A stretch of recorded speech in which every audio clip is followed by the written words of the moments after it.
or those of you celebrating at least had a wonderful Christmas. Happy New Year to you all. Yeah, I know, this isn't the usual sort of camera setup here, quality. We are going live today. This is a live stream for those of you catching the replay, so that explains why the quality isn't as good as it usually is. But do let me know if you like this style, this type of video down in the comment section down below, and I shall do more of these in the future. I think people like the fact they're often a little bit more interactive. There can be Q&A built into this, and we'll see what happens today in terms of time. I don't have so much today, but we'll see what we can do. I've got a topic for this video, and quite obviously, given the title, it's all about breaking through with weight loss and losing that first 10 pounds, that first 5 kilos or so, which actually for most people, I was about to say it can be tricky to do. Actually, I think for most people, that sort of beginning phase of weight loss, it isn't hard. It of course depends on your background right now and the place you're coming from, quote unquote. However, to really get the ball underway with weight loss, it isn't usually that tricky, you see. And so I appreciate that there are probably issues, problems, barriers to weight loss that lots of my audience have right now that really, they pale in comparison. This topic, pales in comparison. But for those of you who are on that sort of new year, new me vibe trend right now, this is probably the ideal video for you. This is who I'm making this video for anyway. There will be overlap, so if you've already lost the first 10 pounds, you've still got 30, 40, 50 to go, don't worry, you will get something from this video, but just to let you know, this is very much targeted for those beginners. I've put that hat on, I've tried to go back to Ryan Adams of old, and I've thought, right, what are the struggles of a beginner? And we'll dive straight in without any further ado. I'm going to share my 7 steps here today. I said 7, I held up 5 fingers and then a 6th, so 7 steps to be very clear here today. And number 1, you have to master your level first. What do I mean by this? You've got to stop being fussy, and you've also got to stop worrying about the minutiae if you can't get the basics right first. Now, I talked about this in a recent YouTube video as well. By all means, worry about the nuances, worry about the semantics if you're doing all the other things right consistently. But I have a lot of people ask me, Ryan, should 15% of my diet come from, 15% of my total calories come from fats, or should it be 18% or 20%? Ryan, what do I do about selenium? Right now, I'm getting 95% of my intake. What do I do to push it up to 100% as per the recommended daily intake of selenium? And, you know, these are valid questions, so I don't mean to discredit them or downplay them too much, but I am going to do it a little bit. Because if you can't even stick to this day in, day out first, you're not going to see massive weight loss here. You're not really going to break through with your health either. You're not really going to stay on track over the long term. You've got to get the basics right first. So you've got to stop being fussy, stop sort of trying to graduate to the more advanced stages of weight loss and health and really optimizing things. Right now, the key word for you is adherence. And that really is your level. You've got to think about what you can actually stick to, even if it's not quote unquote perfect according to the textbook, and you've got to do that day in, day out. And you've got to master that sort of step of the ladder, rung of the ladder, that's the word I'm looking for, first, before you even take that next step. Okay, there's no point worrying about all the minutiae, the nuances, or just the more advanced stuff. It doesn't have to be minutiae, but more advanced stuff. If you can't even eat oats, potatoes, rice, beans, fruits, and veggies every single day and get the junk out of your diet. Okay, there's no point, again, worrying about your selenium intake if you're having vegan burgers every day, right? Not that it offsets it, they're two very different things. But you see what I mean here. In the grand scheme of things, you've got to think, right, what is going to help me break through and lose a little bit of weight here? Is it really worrying about my ratio of omega-3s to 6s? Again, I don't mean to downplay that particular conversation, problem, whatever. It is important, and I spoke about this in a recent YouTube video as well. However, if you can't even, as I say, eat rice, beans, potatoes, fruits, veggies, and a few nuts and seeds every day, and drink plenty of water and do some exercise, right? There's no point worrying about your omega-3 to 6 ratios right now. There isn't. And again, I'm going against the grain on this, pardon the pun, because there is a clear textbook on this. People get very fussy. They get very annoyed if you go against the textbook on this. Oh, but Dr. Michael Greger said, look, when you're a beginner, you've got to focus on adherence, as I say. You've got to master this level, and then we can go up those rungs of the ladder as we go. So, first bit of advice in summary for a beginner is get the basics right. Get those fundamentals right before you even think about graduating onwards and upwards. Number 2, eating out. A more practical one this time. I'm afraid, folks, you probably got to cut back on this. You probably got to cut back on this. And I have made videos in the past, I think years and years ago, so maybe it's a good reminder for me to do a more recent, up-to-date one, on how to eat out healthily, on how to eat out and find weight loss friendly meals when doing so, or at least make that day still overall weight loss friendly, if that makes sense. However, I think just as a general rule, it's worth just thinking to yourself, right, I've got to cut back on eating out right now. And no, this doesn't mean forever. And no, this doesn't mean you can't find places whereby you can eat out well, cleanly, or at least very close, semi-cleanly, let's say. However, this isn't what people tend to do as a beginner when they eat out. As a beginner, you haven't necessarily built up that much discipline yet. You haven't necessarily got the skill, admittedly, all due respect, to look at a menu and go, okay, this is probably the best things on that menu. These are probably the best options on that menu, health and weight loss wise. You don't have that education yet, and there's nothing wrong with you for doing that. You can learn this in time. So I think all things considered, the fact that you haven't changed that much yet, the fact that your taste buds haven't changed that much yet, and the fact that you don't necessarily know how to navigate a menu all that well just yet, it's probably best that as a rule of thumb, you stop eating out for a while. And, you know, I don't want to make this impractical for people. There are people that come to me and they say, Ryan, and some new clients and whatnot that say, Ryan, you know, this is a huge part of my lifestyle because of work or because of this.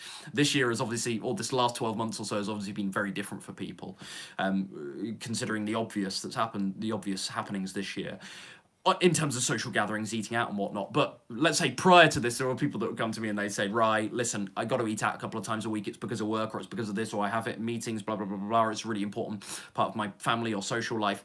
And then we work out ways to get around it, or maybe we make some kind of deal, some kind of agreement, a meet in the middle, let's say, to at least reduce the amount of time they're eating out. But generally, you've got to lower the risk. And each time you put your meals in someone else's hands, and this is a good rule of thumb as well, you open up all sorts of risk, don't you? It's not under your control anymore, and you can still go and have something that you think will be clean, but you're inviting in lots of opportunity there, aren't you? You could look at that menu and you could go, oh, there's a burger on here. Yeah, I said I was going to have that salad, but that burger sure looks good. And then your friends there like, yeah, go on, have it, have the burger.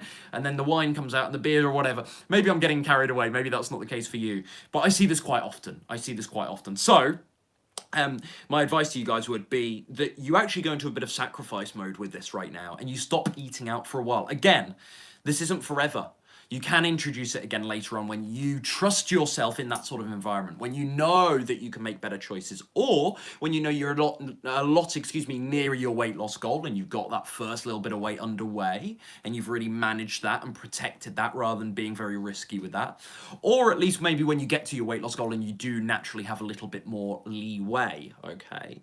So yeah, I mean, just a couple of tips if you are eating out right now. Again, my main theme here is reduction, isn't it? Reduction in eating out.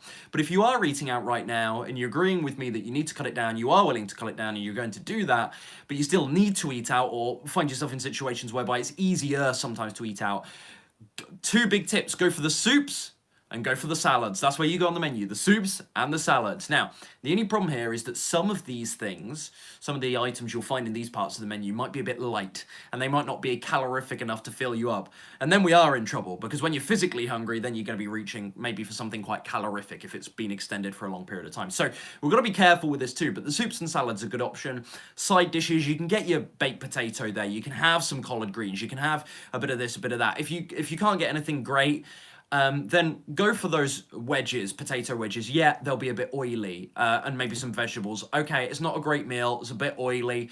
It won't be as good as what you can make at home. But look, in the grand scheme of what's on a menu, you know, potatoes and some veggies, even if they've got a bit of oil on, that's fantastic, folks. That's fantastic. That's a lot better than what most people are doing when they're eating out, right? So go for the soups and salads, look at the side dishes. Again, if you are going to a vegan or vegetarian restaurant, or a restaurant that's a little more niche, or maybe a health-minded cafe, restaurant, bar, whatever, you're probably going to have really good options. You might even stumble across meals, options there that might be better than what you could actually do at home, because they've got so many different ingredients, variety, etc., etc., etc. It's just not practical for you to always put those things together at home. So you might get some wonderful, like I'm thinking like salad bars, juice bars, etc. Some of these places do have some really, really amazing food. But again, that's not what happens when most people are eating out. That's not where most people are going. You might want to go there, but just your friend, your family, your girlfriend, your boyfriend, your husband want to go there. Probably not. out, right? So again, I'm thinking realistically about this. If you can do that, brilliant, good on you. That's what I recommend first and foremost, obviously. But again, just to circle back to my main theme here, you're probably best off reducing the meals out. Hi to everyone just joining us here. If you do have comments and questions, you can put them in the chat. I appreciate that this is a funny time of day for me to go live, so there won't actually be that many people watching me live. It'll be, vast majority will be watching this as a replay. But get your questions in there. And likewise, if you're watching this on the replay now, put your questions or comments in the comment section below. It's really hard, folks. I thank you for all your wonderful comments and questions and insights and feedback on every single video I publish here. I do get some, you know, really wonderful interaction from you guys. I cannot get to everything nowadays. I wish I could. And there are times where I sit down and say, right, I'm going to have 30 minutes of just knocking out YouTube comments here. But it doesn't have to not often happen, folks. So thanks for bearing with me on that. And just know that I do see, even if I don't reply, I do see the vast majority of your comments. So don't feel bad or don't be annoyed at me if I can't get to your questions. It's just a busyness thing, folks. I will set some time aside this week to go back as far as a week or so and catch up on some comments. But I can't promise and guarantee that I'll get to every single one. It's the same with emails nowadays for me. It's pretty tricky to get to every single email, but just know that I do see the vast majority, and I thank you and I appreciate you, even if I don't always let you know that. Okay. Number 3, we're going through my 7 steps for beginners to lose that first little bit of weight, that breakthrough, that first 10 pounds or so, first 5 kilos or so. And tip number 3 here is acceptance. Stop trying to outsmart things. I mentioned fussiness earlier. Stop trying to be really fussy about the way in which you lose weight. There are formulas and templates out there, folks. And the more resistance you have to just doing what needs to be done with weight loss, the more stress you're just going to build up, the more anxiety you're going to build up around this whole thing. And you're never really going to get control of it. You almost have, and I said this on a coaching call yesterday, but you've got to submit to the process of weight loss. There will be things in this journey, in this process, that you don't really want to do all that much. And if you go into them with all this resistance, with all this shoulding, what I mean by that is it shouldn't be this way, or so-and-so lost weight another way online, so I should be able to do that. Or why do I, you know, if you've got all this shoulding going on, you build up all this internal resistance. You cannot fully submit, leave your ego at the door, leave your old stories of the past at the door, and just get on with the process as it is. You just got to accept that there are things involved with weight loss that might really challenge you. They might be difficult. And again, the more you are resistant to accepting that, the more you just delay this, you're in effect just procrastinating because you don't give yourself or your all, to this process. You're only like 70% in, 80% in, and that's where the inconsistency happens. That's where the binge eating happens. That's where the going off track and listening to those cravings happens. You can really build discipline, willpower, and conviction, which aren't everything for weight loss, but they, excuse my language, but they are damn sure important. You can really build those things when you are fully all in. You cannot tap into being 100% disciplined around the clock, which is slightly unrealistic anyway, but near that 100% mark anyway, with the discipline, with the consistency. If you're not really all in, if you've got this resistance, if you're constantly like, oh, it should be a different way, why do I have to do it like this? So-and-so said in a YouTube video that they never had to count calories, so I should never have to count calories. That's a really bad example, because I don't actually believe that everyone has to count calories to lose weight, as you longer term subscribers fully well know here. So that's a really, really bad example. I didn't mean to say that actually in hindsight, but you get, it's an illustration, isn't it? You get what I mean. You've got to stop being, I've got it on my notes here, it sounds funny, but you've got to stop being fussy, and actually you've got to stop being entitled to thinking that you deserve weight loss in a certain way, or for it to happen easily, or more easily than someone else, or rather as easily as someone else, or as quick as someone else. You've just got to submit, leave the ego at the door, and submit, as I say, and accept this process. Stop trying to outsmart it, okay? This is something I hear a lot. I know what's best for me. I know what's best for my body. Do you? Do you? I appreciate that you are the person that's ultimately going to decide and you have the responsibility. Yeah, absolutely, respect on that. But do you? Who are you, right? Are you a medical doctor? Are you a medical doctor? Are you trained in this? Have you got lots of experience with this from the past, even if it's lots of mistakes?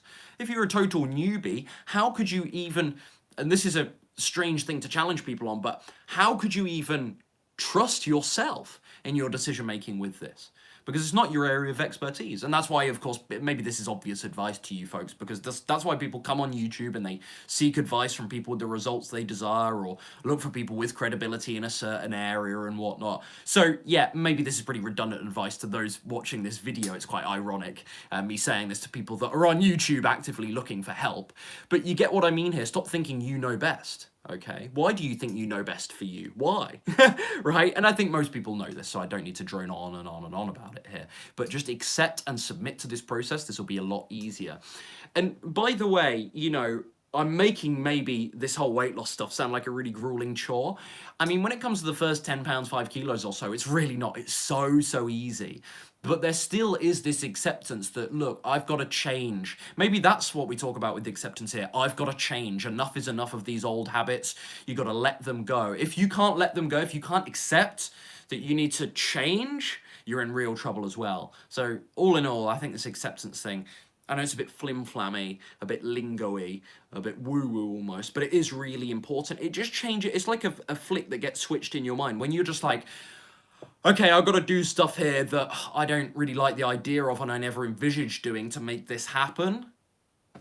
It's like, okay, fine, I'm cool with it. Like, you can actually let that go, or let the old beliefs and stories go. When you're going into it with resistance and it's like, okay, I'll try this thing, but I hate it. I hate that I have to do this. You're in real trouble. You're in real trouble.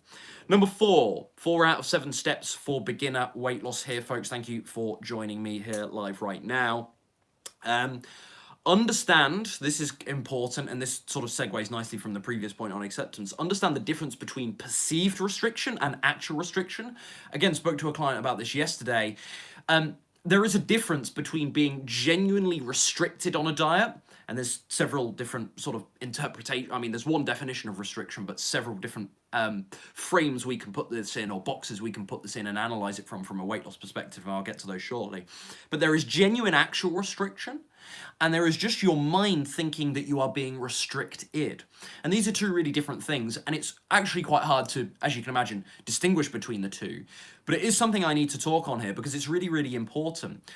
Are you feeling restricted? Because a lot of people stop, and the reason why this is important in the grand scheme of things is because a lot of beginners stop when they feel like they are restricted, or they don't even want to start because they think that this whole process involves restriction, which I can play devil's advocate for a million times, especially when you consider that this food approach that I'm constantly talking about, low calorie density, high fiber content, really filling, water-rich, voluminous foods, right? That's besides. I've totally lost my train of thought, folks. This is what I do all the time. I open up too many loops and tangents. So thank you to those that are staunchly following along and still get what I actually mean here, because I don't even get what I actually mean here sometimes. But honestly, the difference, yeah, that's it. Difference between restriction. So are you genuinely feeling restricted, or just thinking that you are restricted because of all the stories, narratives, and beliefs you have around food from the past? Is your current relationship with food clouding your judgment on whether you're actually restricted or not? Because what I suppose I see restriction as, that's probably the best way to go with this, is me explaining what I see genuine restriction as. One is very heavily caloric restriction, excuse me. And I suppose the other word for restriction is like restriction in terms of options, but really I think a better word for that is limitations. Like you do absolutely need limitations. There needs to be food that you objectively often say no to, and you know why you're saying no to that food, right? I don't like all of this, you know, ultra intuitive eating nonsense, which is like, go with what your gut says, eat with what you like, you know, eat what you like and manage it and listen to your like, this is absolute fluff for me. This is absolute rubbish for me. Frankly, there's some good ideas there, but crikey, it's so anti-scientific, and it's the opposite of objective, isn't it? I think, you know, quite obviously from a scientific perspective, you need to be able to go, no, I can't eat that food for a while. No, that food is not as good for others for weight loss. And again, maybe that doesn't mean you 100% eliminate it, but certainly some kind of reductionist approach, depending on what the food in question is, of course. And so, yeah, there are restrictions, like you can feel restricted in terms of options, but I think limitations is probably a better word for that. But really, I suppose the line that I'd like to draw on this is really deprivation. If you feel really, really deprived, I think it's best, slightly better, still problems with it, but slightly better word than restricted, then you've got an issue here that you need to solve, and I can help you solve that, right? This is not something that I want to brush under the carpet, okay? If you've got such a large calorie deficit that you feel awful every day, and this is now becoming unhealthy and certainly unsustainable for weight loss, but also not good for your health and well-being and your hormone function, and whatnot, and various other things, then you know, we got to fix this. You're in trouble. We got to increase your calories, for instance. And that is genuine physical restriction, right? You are harming yourself doing this. Or is it the perception of restriction? Is it just because you're so used to all of these other foods in the past and you feeling, you know, quote unquote, limited or restricted by eating a different way now, even though it's working from a health and weight loss perspective, or it's what should work, at least from a health and weight loss perspective? Do you see how those are two different things? I hope this makes sense to you folks. Let me know in the chat or in the comments if this makes sense, because I feel I'm not using quite the right language for it as I intended today. So again, thanks for staying with all of my rambling here. But this is really important. So understand the difference between being genuinely restricted and you know, just thinking that you're restricted. And really, I think the solution to this, if it's more perceived restriction rather than actual restriction, which I think it tends to be for a lot of people, the solution to this is you've got to set new standards and values around food. You've got to let go of all of the stories and value systems or not all of them, but many, I'm sure, of the value systems and stories you had around food. Like with me, the big thing, as you guys know, back in my student days was boredom eating. I just didn't have that much to do, and I wasn't really that I suppose conscious that I was a big boredom eater at the time. It just became second nature because I've got nothing to do here. There's nothing that really engages me. I don't feel particularly fulfilled during my studies right now. And we can talk about the causes and the mistakes there. You know, I made lots of mistakes there in hindsight, not to do with food, but then that directly affected, you know, what I was doing with nutrition. But I would just be turning to, you know, Pop-Tarts, and I was just having like rubbish. You guys know my story a little bit at this stage, but junk like children's cereal, like Crave and Cookie Crisp cereal, just as like a snack between meals, and a massive bowl, you know, all the dairy milk, etc., etc. Awful, folks, really, really bad. And so, yeah, I think for me, the new standard and value system that I had set is, look, I can no longer use food as a pick-me-up here when I finally became aware of this, okay? And that's what you guys have to do in a similar vein. You have to think, right, how am I using food outside of its remit, outside of its function? Am I putting it on some kind of pedestal for entertainment or to solve a problem in my life or feelings, etc.? Solve a problem that isn't related to actual requirement of nutrients and calories, okay? But, you know, using it as an emotional tool, for instance, that's a really common one. And that's what you got to do. You got to set new standards and values around food, and that takes time, but it starts with a decision. It starts with a decision. No, I'm not going to have this today because I know this is not the person I wish to be. And okay, even if there's the prospect of giving into a craving as a beginner, which is very likely as a beginner because you go through this tough withdrawal, as many of you will likely know, I certainly do. But you got to say, no, look, this might not affect the scale, this one little bit of chalky cake every now and again, but I know it's not worth it because of the person I wish to become. I wish to have a new standard. I wish to have new values. I wish to develop new beliefs, thoughts, feelings, stories, narratives around food. And so I'm actively going to stop doing things that don't allow me to make that change and that transition, let's say, to being that new person, quote unquote. It's a bit cheesy, but you get what I mean. So that's it. So think about perceived restriction versus actual restriction and start setting new standards if it is perceived restriction. If it's actual restriction, close that calorie deficit. I might need to know a little more about your diet because it could be a fat issue, it could be a protein issue, etc., etc. But close that diet. Close that calorie deficit, and make things more sustainable for you if it is genuine restriction. And if it's perceived restriction, more standards, stories, and expectations around food, you need to change. It's going to take a bit of time, folks, so give yourself some forgiveness on this, but get going. Start today. Number 6 here, step number 6. Sorry, that's number 5, actually, isn't it? 5 out of 7 here. Come up with a meal plan. Things don't happen on accident, folks. Ask successful people in any realm. Things don't happen by accident. Yes, you could win the lottery, but that probably isn't going to happen for most people, okay? The chances are against you there. You know, it's all well and good. It's the start of the year here. I'm going to lose weight this year. I know it. I can feel it. I know this is the year I'm going to lose weight. I love hearing that from people. But my first question is, right, brilliant. I'm glad you're on board. about how you're actually going to do this. Let's talk about the strategy. Let's talk about the action taking. Let's talk about the tactics. This is really, really important. This is really, really important. So come up with an actual plan. What are you going to do here? Things don't happen on accident. It isn't just luck. You need to actually set some plan in motion. That's what you need to do. You need to have your own little blueprint, whether this is something that you put together yourself, whether it's a book you read, advice you take from me, cheeky plug, anything from naturalweightlossmastery.com, any of my books, products, cookbooks, again, my free resources, YouTube videos, whatever it is. You need some kind of plan here to be accountable to, a system in play, rather than just saying, right, I'm going to lose some weight here. It's really handy. The more structure you can have, this is something I talk to my clients about loads, the more structure you can have, as a rule of thumb, the structure can be bad structure, but as a rule of thumb, the better off you're going to be. It's going to allow you to actually make sure you're executing on what you say you will do, okay? There's number one, the intention and the commitment, which is saying, right, I'm going to lose some weight this year. And there's number two, right, how are we actually going to do this? Let's come up with a structure and a plan. I'm doing a little drawing here. I'll show you guys in a second. A Saturday, Sunday, Monday, Tuesday, Wednesday, Thursday, Friday. We're making a nice little plan here. You guys aren't going to be able to see this with the lighting, and it might be backwards, I don't know, because I'm using my front-facing camera, so apologies. But, you know, let's get breakfast here. What's breakfast? Okay, it's oatmeal, and it's half a couple of berries. Okay, what's lunch? Blah, blah, blah, blah. And you plot it throughout the week. Sorry, I'm only talking about food. And I'm going to talk about exercise. I think it's my final point here, so stay with me. I'm only talking about food today so far, but exercise is a big one for this too. Schedule those workouts. Okay, I want to make sure that I'm doing a lot more walking this year. Okay, how? What's your plan for doing this? Let's set some targets. Let's set some milestones. Is it 5K steps a day? Is it 5K steps 5 times a week? Which days are you doing that on? Monday, Wednesday, Friday? Again, you don't need to get neurotic about this, and you're going to have some flexibility. I'm not saying that you necessarily need to plan every minute of your life to get success. I certainly don't, and I certainly didn't.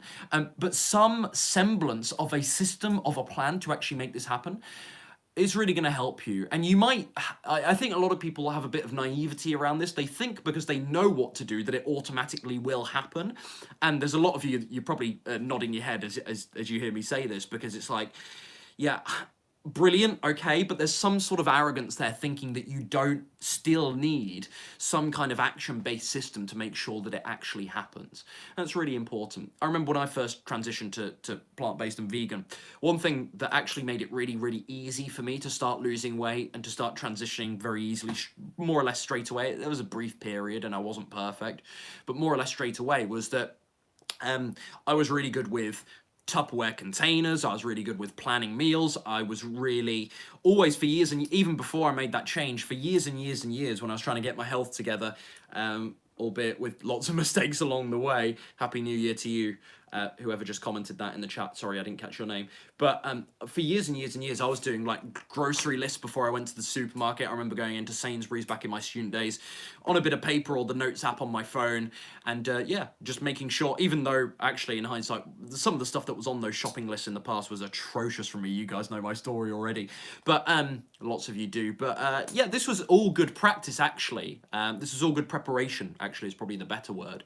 So that when I did know what to do for health and weight loss, and I got rid of all the bogus pseudoscience, when I eventually stumbled across this amazing approach back in 2015, I already had a lot of good structures and I was already pretty disciplined. I already had a lot of good habits and routines in my life, and that allowed me to actually do it. Rather than just going in and knowing what to do, I actually had a plan to execute that knowledge, execute on that information, on that knowledge. So get a plan.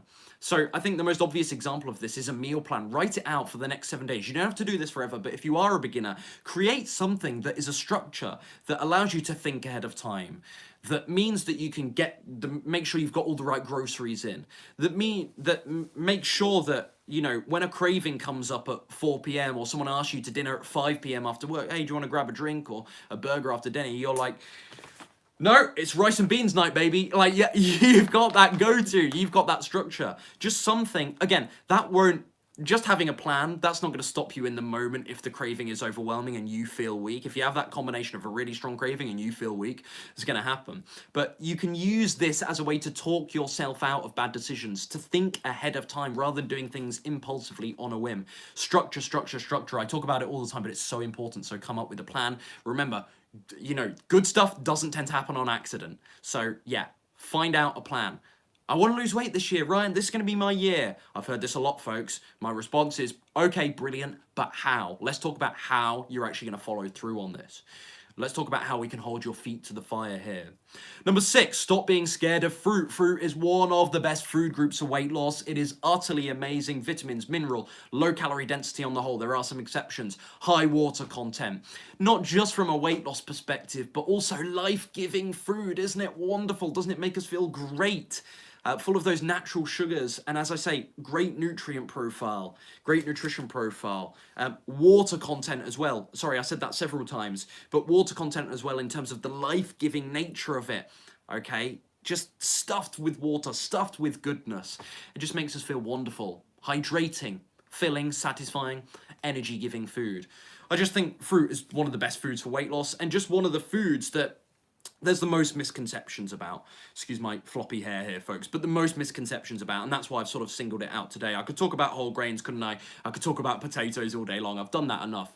Fruit is what I want to sing the praises of today. It's just amazing. I mean, things like strawberries, apples, oranges, and these fruits, again, with high water content, low calorie density, even bananas, which, you know, they have more of a starch component. They're still so low in calories for the volume they provide. The big bowls of fruit you can have is such a great snack. It's such a great addition to meals. You guys know I have my lovely cereal muesli bowls in the morning, and I just throw so much fruit on. In the summer, it's even more, like probably 70% of the volume of the actual cereal bowl in the end is fruit. Not 70% of the calories, because of how low in calories fruit tends to be, but strawberries, plums, pears, apple, you know, I don't need to name fruit, you guys know. Now, I mentioned there are some exceptions to this. Dried fruit like medjool dates, prunes, and dried apricots, cranberries, raisins, etc. These things, dried cranberries, that is. These things are actually a part of my daily diet, folks, but from a weight loss perspective, the way I'd frame it for you is they're not as good as fresh fruits, and that's what I would say to you on this. So it's not that they're bad, sometimes they can be bad. I always list medjool dates as a food to be extremely careful of when you're looking to lose weight, so you can sort of get me in sound bites to contradict myself on this, but generally it's a scale, right? And that's the best way to picture it. And at the lower, quote unquote, better, or let's say more advantageous for weight loss, at the lower end of that, of course, we got the more water-rich fruits, things like melon, watermelon, our citrus fruits, berries as well, apples, pears. Such high water content there, folks. Amazing. I've only listed a few. There are so many amazing fruits out there. Generally, all fruit is amazing. And that's the thing as well. You can still lose a bunch of weight eating loads of dates. It just depends on what else you're doing, right? It's just one of those things that is quite calorie dense versus, of course, those more water-rich fruits. Make sense? Hopefully that makes sense. Let me know in the comments below if you've got any questions about dried fruit, because, again, it's one of those things where you can watch a certain video from me and you could perceive that you ought to be avoiding dried fruits, and then you might come to this video like, oh, okay. There's always exceptions. There's always a little more context, and really, maybe one day I'll make a 1 hour live stream on dried fruits just to explain my whole stance on it, because, yeah, there are lots of exceptions and things to note. But yeah, the best way I can frame it for you right now is it's a scale. It's a scale, okay? Like with the whole grains, there are some whole grains that are better than others for weight loss. Okay, it's not that they're all the same. It's not that oats, brown rice, buckwheat, bulgur wheat, and quinoa are all the same foods. Quite obviously, they all have different macronutrient profiles, different calorie amounts, different vitamin, mineral, nutrient breakdowns, if you will. And so, you know, you could sit there, and depending on what your criteria is, you could come up with arguments as to why it's better to have buckwheat than brown rice for weight loss. So it's a scale, folks. It's a scale is what I would say. So stop being scared of fruit. Now, if you're worried about things like triglycerides or insulin, I could talk on this, but I'd rather you go to a professional on this. So speak to Dr. Neil Bernard, not speak to Dr. Neil Bernard, check out some of Dr. Neil Bernard's work on insulin, fruit, diabetes, etc. Check out the wonderful gents over at Mastering Diabetes, and just Google Mastering Diet. I don't know, I'm sure they're on YouTube, but I don't know actually that they have a massive YouTube channel, but certainly massive on Instagram, huge website. So just Google Mastering Diabetes. They might be on YouTube, but it's safe to say Google Mastering Diabetes to find those gents. They're doing some incredible work there, But Dr. Neil Bernard covers this as well. Yeah, insulin, triglycerides. I can explain the ins and outs of this, but I just rather you go to somebody who is qualified in the likes of, you know, diabetes, prevention, management, dealing with it, etc., rather than a mere weight loss coach. But yeah, I can safely say, and I will die by this, that most of you have got absolutely nothing to worry about with fruit. And yeah, just so many Brits, so many Americans, Canadians, Australians, etc., that have such a low fruit intake and so much rubbish, yet they're still scared of fruit. It's comical. It is comical. Sad, actually.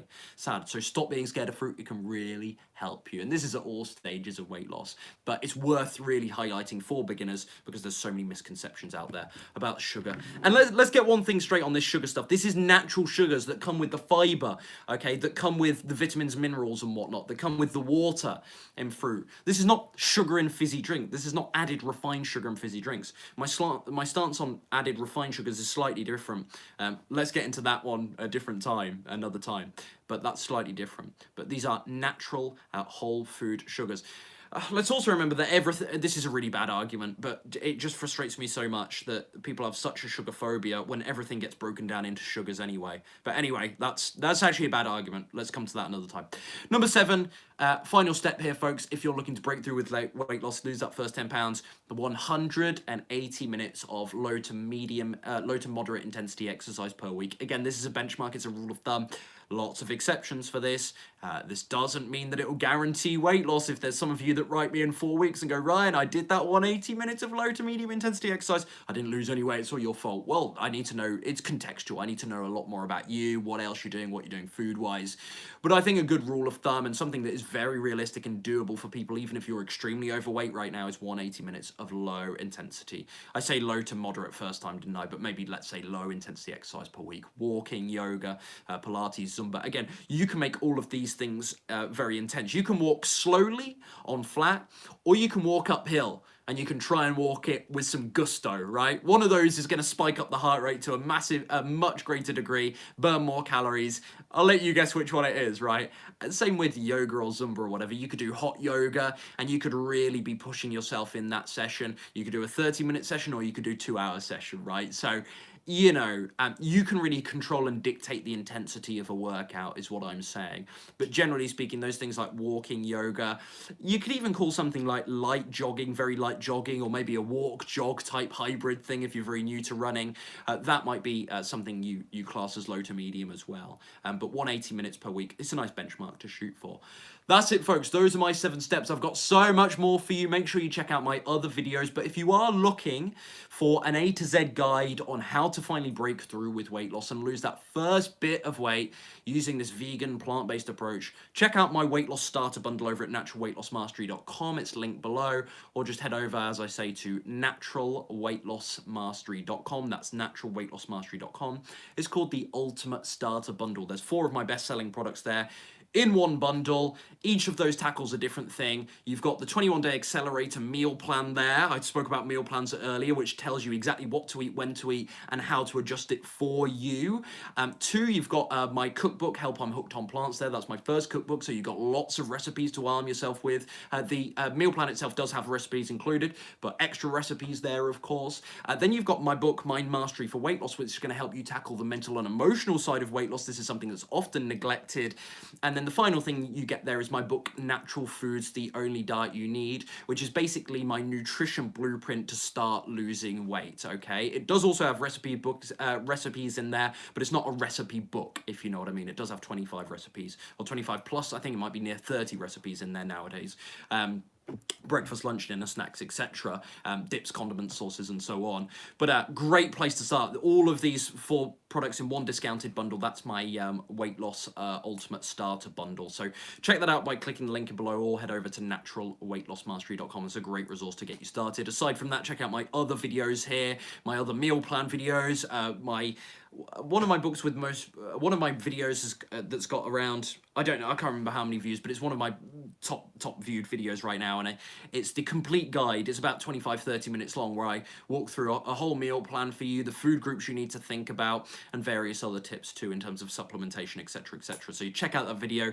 It'll be on my main YouTube page. It's something like Complete Beginner's Guide, something, I'm paraphrasing, but something like that. Anyway, I'm rambling, as I always do in typical Ryan Adams fashion. Check out the starter bundle for more info on this. Slap a like on this video, folks, if you found it valuable. Those are my 7 steps to plant-based weight loss success. If you're starting out with the new year, making this commitment and saying to yourself, I'm going to do this is going to be the year for me, brilliant. I applaud you. Let me know how I can help you. But my battle cry, as I mentioned, I think it was point number 5 here, get to work, get started. Don't just say it, I want to see the action, okay? I don't just applaud you for your words, more so, I want to see the action, I want to see the results. So that's my battle cry, is it's all well and good watching this YouTube video, but you now got to go and have a nice lunch, okay? You got to go and have a nice healthy lunch, a nice healthy hearty salad with some potatoes, buckwheat, lentils, chickpeas, a nice chickpea salad. That's what you got to go and do, and you got to have a nice gentle walk, that 30-minute walk this afternoon, right? These YouTube videos are a good start. You've got to go and take action. So it's all on you. Good luck. See you soon.